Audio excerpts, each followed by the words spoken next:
É um hábito comum de muitas pessoas ao redor do mundo começarem o dia com uma xícara de café. Para falar a verdade, acaba por não se resumir, muitas das vezes, em só uma xícara ao longo do dia.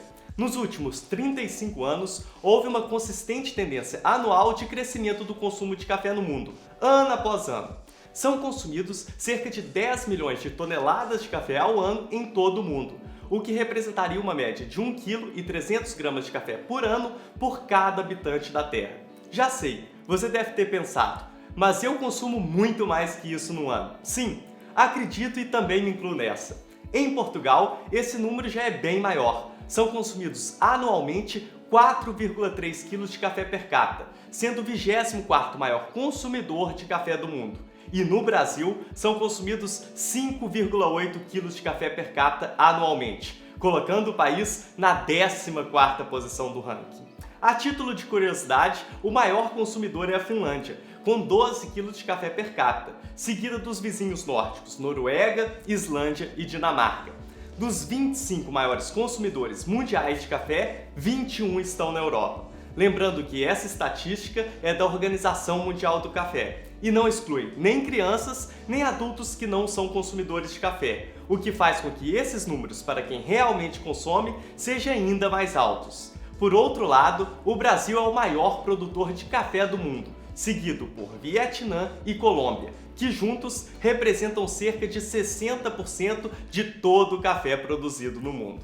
Tá bem, já fiz uma apresentação de dados numéricos sobre a produção e o consumo de café, mas esse é um canal sobre corrida e você deve estar querendo saber a ligação entre o consumo de café ou de cafeína e a prática esportiva, não é? Então é isso mesmo que teremos, através de um estudo muito robusto sobre o assunto, depois da vinheta.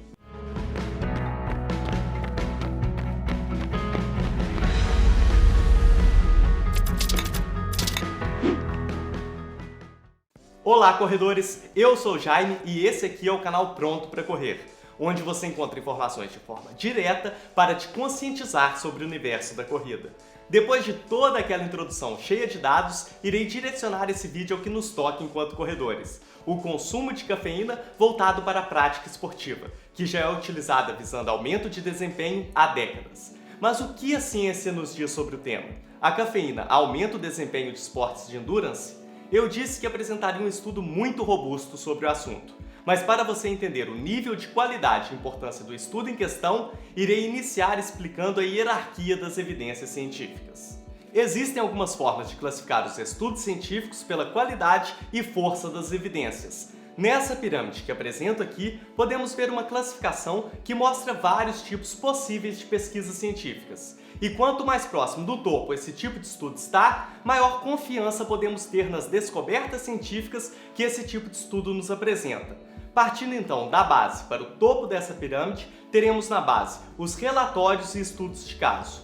Depois teremos subindo na pirâmide os estudos transversais, estudos de caso-controle e estudos de coorte, sendo esses três tipos estudos observacionais, que conseguem nos apresentar uma visão ampla do tópico investigado e nos apresentam importantes correlações, mas não conseguem provar as causas. Logo acima da hierarquia, teremos os ensaios controlados randomizados, que já é um tipo de estudo experimental, que pode nos apresentar as casualidades. Todavia, somente sobre certas circunstâncias específicas, que são determinadas pelos investigadores a depender de cada pesquisa para possibilitar a viabilidade do estudo. E no topo dessa pirâmide de hierarquia das evidências científicas, teremos as revisões sistemáticas e meta-análises.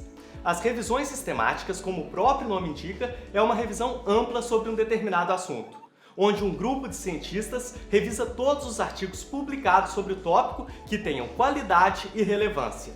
A meta-análise já é uma parte adicional da revisão sistemática, na qual, quando possível, esses pesquisadores analisam as descobertas dos artigos presentes na revisão para inferirem algum efeito geral de uma determinada intervenção.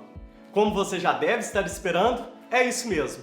Temos um estudo de revisão sistemática e meta-análise do efeito do consumo agudo de cafeína no desempenho das atividades de resistência, ou endurance, como queira, que é o caso da corrida, bem como do ciclismo, que são a maior parte dos estudos presentes nessa revisão. Basicamente, o objetivo desse artigo foi resumir os estudos que investigaram os efeitos ergogênicos da cafeína no desempenho de endurance. e analisar quantitativamente os resultados desses estudos para obter uma melhor compreensão da magnitude desse efeito ergogênico. Agora você deve estar se perguntando, mas o que é efeito ergogênico? Indo na etimologia da palavra, ergo significa trabalho e gênico, produção. Logo, é tudo aquilo que aumenta a produção de trabalho. Nesse estudo, foi feita uma revisão sistemática com estudos randomizados controlados com placebo que tinham investigado os efeitos ergogênicos da cafeína no desempenho de endurance, ou seja, estudos do segundo escalão da pirâmide hierárquica. E foi conduzida uma meta-análise para determinar o efeito ergogênico da cafeína no desempenho de endurance, medido através de contrarrelógio, ou seja, analisados os tempos de maneira individual que cada atleta leva para completar uma certa distância. 45 estudos preencheram os critérios de inclusão na meta-análise. Eu sei que vocês querem saber os resultados para aplicarem na prática do dia a dia, mas eu tive que falar tudo isso para mostrar a robustez desses resultados. Mas quem quiser estudar detalhadamente esse artigo, deixarei o link dele na descrição desse vídeo. Vamos então para as respostas que eu sei que vocês estão querendo saber. A cafeína aumenta o desempenho? E se aumenta, quanto eu devo consumir? Os resultados indicaram que a cafeína tem um efeito pequeno, mas evidente na melhora de desempenho de endurance quando tomadas em doses moderadas, que seriam entre 3 e 6 mg de cafeína por quilo corporal. Foi possível obter uma melhora de desempenho com o uso da cafeína em relação a situações em placebo, tanto na potência média quanto no tempo de conclusão. Os resultados da meta-análise indicaram uma melhora de 2,63%. Um ponto importante aqui que eu tenho que destacar é que a análise de meta-regressão não mostrou associação entre a dose de cafeína com o VO2, duração do exercício e melhora da média de desempenho, o que sugere que doses de cafeína entre 3 e 6 mg por quilo corporal apresentam um efeito ergogênico semelhante. Dessa forma, os indivíduos mais sensíveis à cafeína podem utilizar uma dose de 3 mg por quilo corporal e obter resultados ergogênicos semelhantes aos que usam uma dose moderada de 6 mg por quilo corporal. Vou aqui fazer um exemplo para ilustrar melhor. Se você tem, por exemplo, 75 kg, a dose mais baixa deve ser 3 mg vezes 75 kg, que nos dá um valor de 225 mg de cafeína. E a dose mais alta deve ser 6 mg vezes 75 kg, que nos dá um valor de 450 mg de cafeína.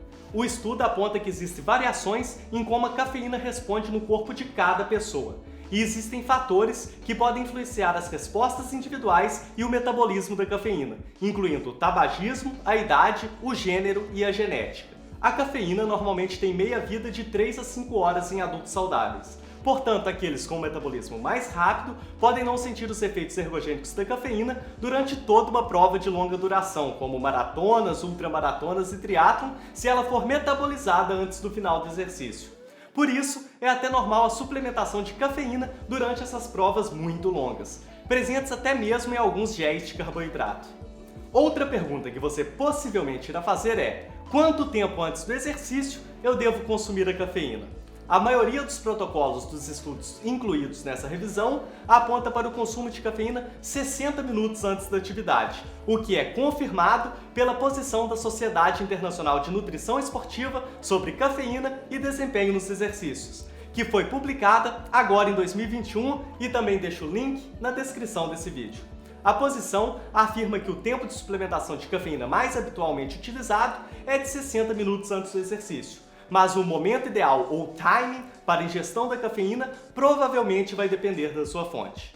A conclusão do estudo de meta-análise também aponta que ainda existem grandes variações nas respostas interindividuais à ingestão da cafeína, e as razões para essa variação entre os indivíduos devem ser exploradas posteriormente e também levadas em consideração ao prescrever suplementação de cafeína para os atletas. Isso porque, mesmo esse artigo sendo uma revisão sistemática com meta-análise, logicamente ainda apresenta algumas limitações e não responde todas as questões. Mas nenhum estudo tem como objetivo responder todas as questões. As limitações apontadas nesse artigo são voltadas aos dados que, em grande parte dos 1.001 participantes dos ensaios presentes na meta-análise, são maioritariamente homens, sendo somente 139 mulheres, jovens adultos, com média de idade 27,7 anos e possuem níveis de aptidão aeróbica acima da média, com um VO2 máximo médio de 57,6. Logo, são necessários estudos adicionais para comparar as diferenças dos efeitos ergogênicos da cafeína entre atletas recreativos com níveis de aptidão aeróbica menor e também entre atletas de elite. Também são necessários maior investigação na combinação da cafeína com outras substâncias, já que muitos atletas fazem uso de vários tipos de suplementos, como vitaminas, bicarbonato, nitratos e betalanina. Uma curiosidade é que até o final de 2003, a cafeína fazia parte da lista de substâncias proibidas pela Agência Mundial Antidoping, a UADA, na classe de estimulantes. No entanto, devido às dificuldades de estabelecer um valor limítrofe, desde 2004 a cafeína foi incluída junto com outras substâncias em um programa de monitoramento da UADA e não é mais considerada como substância proibida. Uma outra questão apontada normalmente em relação ao consumo de cafeína é se você que já toma café regularmente no seu dia a dia pode já ter uma certa tolerância e não obter uma resposta de desempenho tão positiva ao uso de cafeína de forma aguda no pré-treino em relação a uma pessoa que não toma café regularmente. Para responder essa, temos um artigo de pesquisadores da USP, que no título já nos responde essa questão, desfazendo o mito de que o consumo habitual de cafeína influencia a resposta de desempenho à suplementação aguda de cafeína. Vou destacar aqui o que para nós é a parte mais importante desse artigo. Então, abre aspas. Existe um paradigma de longa data de que a ingestão habitual de cafeína pode influenciar o efeito ergogênico da suplementação de cafeína. Consumidores de cafeína baixos, moderados e altos mostraram melhoras absolutas e relativas semelhantes no desempenho de contrarrelógio de ciclismo após a suplementação aguda de 6 mg de cafeína por quilo corporal. Os efeitos de desempenho da cafeína aguda não foram influenciados pelo nível de consumo habitual de cafeína, sugerindo que a alta ingestão habitual de cafeína não anula os benefícios da suplementação aguda de cafeína. Fecha aspas. Irei deixar também na descrição desse vídeo o link para acessar esse artigo, caso queira estudá-los com maiores detalhes. Por fim, devo destacar que existem várias formas de se consumir cafeína, desde a suplementação com comprimidos, gel, pó e até gomas, até a forma mais natural, que é com o nosso café. Mas também é possível encontrar cafeína em bebidas energéticas, chás, chocolate amargo e na Coca-Cola, por exemplo. Cada uma dessas diversas maneiras de consumir a cafeína apresenta quantidades diferentes. Nos suplementos, esse valor é facilmente identificado através dos rótulos. Mas vale aqui ressaltar que os estudos dentro da meta-análise foram feitos com a cafeína de forma isolada e que bebidas energéticas e outros suplementos podem contar com outros estimulantes além da cafeína e que, como disse da conclusão da revisão sistemática, essas combinações carecem de maior investigação. Então vamos tratar aqui de cafeína pura e simples. Se você for suplementar com cafeína, o cálculo é aquele que já mostrei no vídeo, entre 3 e 6 mg de cafeína por quilo corporal. Mas como os efeitos são semelhantes, independentes dessa variação de dose, eu optaria por iniciar a utilização com 3 mg de cafeína por quilo corporal e posteriormente ajustar. Lembrando que o nutricionista é o profissional adequado para avaliar a sua suplementação e que seus fatores pessoais podem apontar talvez para um uso até mesmo inferior a 3 mg de cafeína por peso corporal. Até mesmo porque a maioria dos participantes dos estudos de meta-análise que apontaram para esses valores eram homens jovens e com boa aptidão aeróbica. Mas sei que possivelmente a grande maioria, assim como eu, prefere beber o seu café ao invés de suplementar a cafeína. No entanto, devemos saber que nem todo café é igual. Segundo a Organização Mundial do Café, a quantidade de cafeína em uma xícara de café pode variar muito, dependendo da origem do café, da composição da mescla, do método de preparo e do quão forte é a bebida. Por exemplo, o café instantâneo solúvel, em geral, contém menos cafeína do que o café torrado e moído, o que possibilita ser consumido em maior volume. Em relação aos tipos de café, os grãos da espécie robusta têm cerca de 2 vezes mais cafeína do que os grãos da espécie arábica.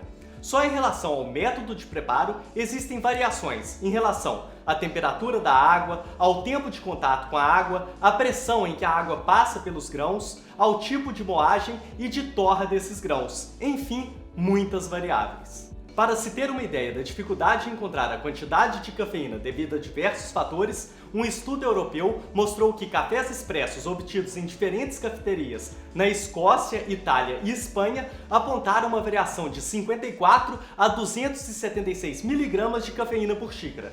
Vou deixar também o link desse artigo na descrição.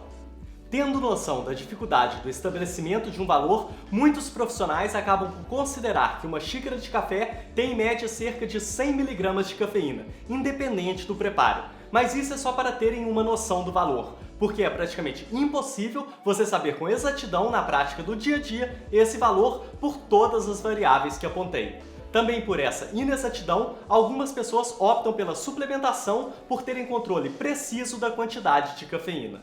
Mas e você aí? Como é seu consumo de cafeína? Sente efeitos positivos? Conte aqui nos comentários. Se gostou desse vídeo, já sabe o que fazer, não é? É aquilo de sempre para o YouTube entregar esse vídeo a mais pessoas. Se você é novo por aqui e quiser acompanhar todo o conteúdo que é produzido, espero poder contar contigo como inscrito aqui do canal. E para saber das novidades do Pronto para Correr, pode acompanhar as redes sociais que estão aparecendo aqui na tela. Já vou pegar o meu café, porque daqui a pouco saio para treinar e vai me dar aquela ajudinha para ficar pronto para correr.